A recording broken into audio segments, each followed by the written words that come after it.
Let's talk about a virus with a name that sounds more like a joke than a threat. Monkeypox. The name alone might make you think of something out of a cartoon, but the reality is a lot more scientific, and a bit stranger than you might expect. You might picture monkeys running wild, spreading chaos. But the truth is much less dramatic.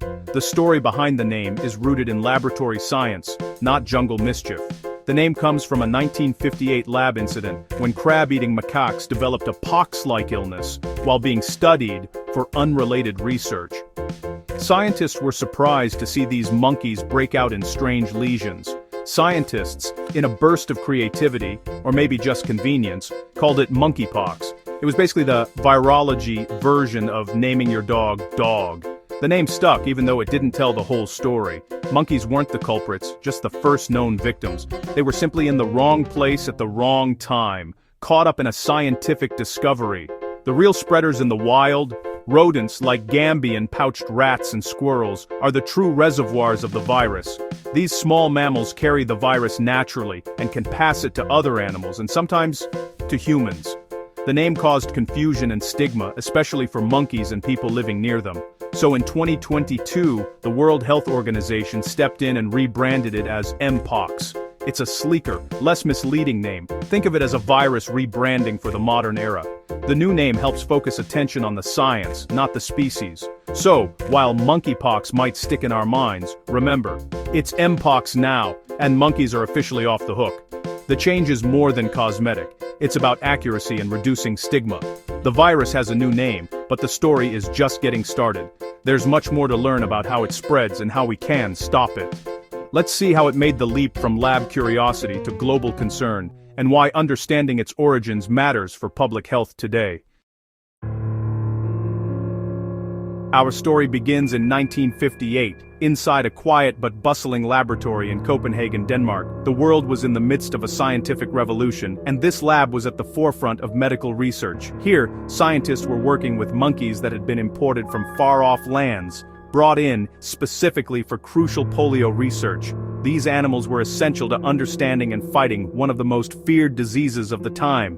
But then, something unexpected happened. The monkeys began to develop a strange, alarming rash, pox-like in appearance, but clearly not the dreaded smallpox everyone knew. Intrigued and concerned, scientists investigated further. They soon discovered a completely new virus. Since it was first found in monkeys, they named it monkeypox, a name that would echo through medical history.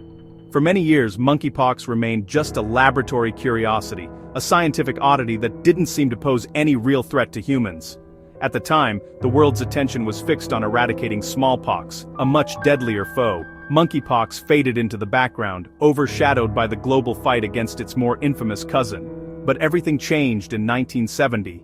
In a remote village in the Democratic Republic of Congo, a 9-month-old boy became the first recorded human case of monkeypox, shocking the medical community. The virus had officially jumped species, crossing the barrier from monkeys to humans. A moment that would alter the course of its story. Suddenly, what had started as a laboratory accident was now a real human health issue, demanding urgent attention from doctors and scientists alike. Monkeypox was no longer just a monkey's problem. It had become a concern for all of humanity, making headlines and raising questions. The world now had a new virus to watch. At first, it seemed like just a minor blip on the radar, but it was a sign of things to come. That blip would soon grow, as cases began to appear in more places, and health officials grew increasingly concerned. The stage was set for monkeypox to make its move, and the world would have to pay attention. How did monkeypox make the leap from animals to humans? The answer: zoonosis, viruses jumping from animals to people, often through close contact with blood, fluids, or lesions. In Africa, this often happens during hunting or preparing bushmeat, especially from rodents like rope squirrels and Gambian pouched rats. Monkeys aren't the main culprits. Rodents are the real reservoirs. For decades, human cases were rare and mostly confined to rural Africa. Outbreaks were small and self-contained, so the world paid little attention. But after smallpox was eradicated in 1980, people stopped getting the smallpox vaccine, which also protected against monkeypox. Immunity faded, and a growing population of unprotected people lived alongside infected animals. The perfect conditions for monkeypox to become a bigger problem. The virus was ready for its next act. Monkeypox and smallpox are viral cousins. Both belong to the orthopox virus family, sharing a striking genetic resemblance but with some crucial differences that set them apart. Both diseases begin with similar symptoms: fever, headache, muscle aches, and a rash of fluid-filled pustules that can look alarmingly alike to the untrained eye. But there's a telltale sign. Monkeypox usually causes swollen lymph nodes, a feature that smallpox never displays, making it a key clue for doctors. The real difference, though, is in their impact. Smallpox was a relentless global killer, spreading easily through the air, with a terrifying 30% mortality rate that shaped the course of history.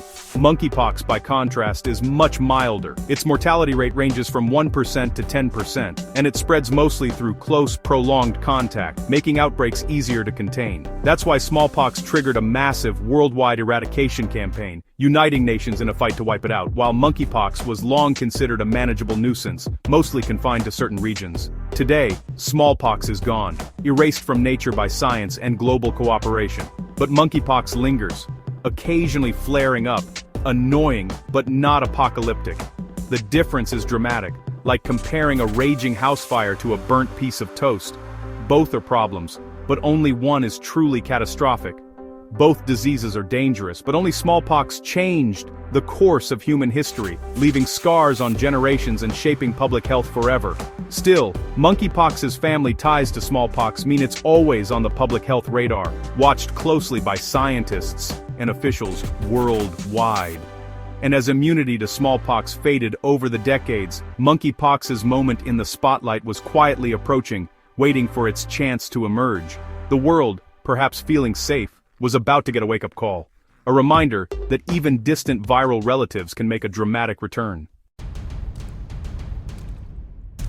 For years, monkeypox stayed in Africa until 2003, when it hit the US Midwest. The culprit? Imported Gambian rats housed with prairie dogs, which then spread the virus to pet owners. Suddenly, Americans were getting sick from their new pets. 47 people were infected, sparking headlines and a swift public health response.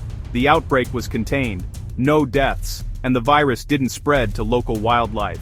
The CDC banned African rodent imports, and the crisis passed. Afterward, monkeypox popped up in travelers returning from Nigeria to the UK, Israel, and Singapore.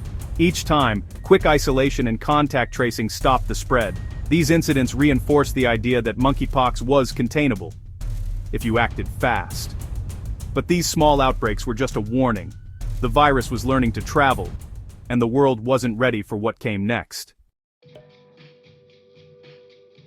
When monkeypox appears, public health officials follow a playbook: identify, isolate, and trace contacts. It sounds simple, but early symptoms can be confusing. Diagnosis is key.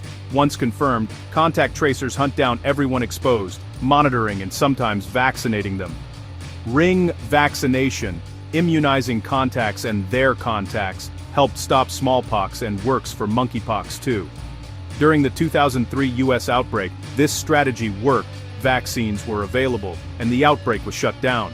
But the system isn't foolproof. If the response is slow, the virus can spread before anyone notices. That's what happened in 2022. Monkeypox appeared in multiple countries at once, catching health agencies off guard. Testing lagged, vaccines were scarce, and communication was messy. The outbreak exposed cracks in the system. It was a stress test for global health, and many places struggled to keep up. The virus had found a way to outpace the playbook. The 2022 monkeypox outbreak was a game-changer. Cases appeared worldwide, spreading through close, intimate contact, especially in networks of men who have sex with men. This wasn't about animals anymore. It was sustained human-to-human transmission. Scientists responded quickly with sequencing, tests, and vaccines. But public health rollouts lagged. Messaging was tricky, balancing warnings with avoiding stigma. Thankfully, the outbreak didn't become a pandemic. Community action, targeted vaccination, and the virus's lower transmissibility helped bring it under control. By year's end, cases dropped in many countries, but the lesson was clear. Monkeypox is now a global threat, not just a distant one.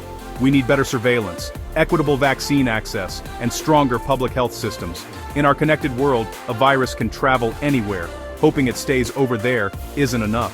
The story of monkeypox isn't over. The next chapter depends on what we do now.